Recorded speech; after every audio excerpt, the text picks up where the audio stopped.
ஐசியில் போனாலும் பரவாயில்ல, மாச்சூரிக்கு போயிட்டு இது அவ்வளோதான். போஸ்ட்மார்ட்டம் தான் பண்ணணும். யார எடப்பாடியே போஸ்ட்மார்ட்டம் நிலைமைக்கு தான் வந்துட்டாரு. இன்னைக்கு சொல்ற இனிமேல் அவர் கட்சி அதிமுக தேர்றதுக்கு ரொம்ப சந்தேகம். டேய் கேப்டன் அவருக்கு சொல்லுவார், அரசன் நன்று கொள்வான், தெய்வம் நின்று கொள்ளும்.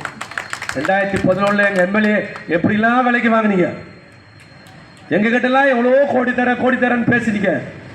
நான்லாம் உண்மையான தொண்டை, என் தலைவனுடைய தொண்டை. என் தலைவன் இருக்கிற வரைக்கும் நான் தலைவனோடு தான் இருப்பேன். தலைவன் இல்லைனாலும் இப்போ ஒரு அந்நியார் கூட இருந்து கொண்டிருக்கிறேன். இதுதான் உண்மை தொண்டனுக்கு அடையாளம். போறாங்க எல்லா இதுவும் எம்எல்ஏ பதவியை ராஜினாமா பண்ணிட்டு போறான், முன்னாள் மந்திரியை போறான், முன்னாள் சட்டமன்ற உறுப்பினர் போறான். எனக்கு போறதை பற்றிலாம் கவலை இல்லை, தப்பு இல்லை. சரி போற நீ ஆசைப்படுற. நான் கூட ஒரே வார்த்தை விஜயை பார்த்தா நான் கேட்கணும்னு நினச்சேன். திமுகவை தீய சக்தின்னு சொல்லியிருக்கிறேன், பேச்சுக்கு மேடைக்கு மேடை.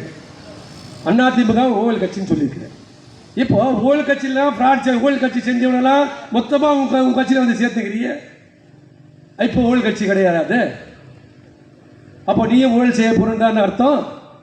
இதுதானே அறிகுறி, இதுதான் உண்மை. ஏன்னா இதுக்கு அந்த தாவைக்கலை இருக்கிறதுக்கு எதுவுமே தெரியாது. அங்கே தெரிஞ்ச ஒரே ஆள் செங்கோடியா, அதன் பிறகு ஜேசிடி பிரபாகர்.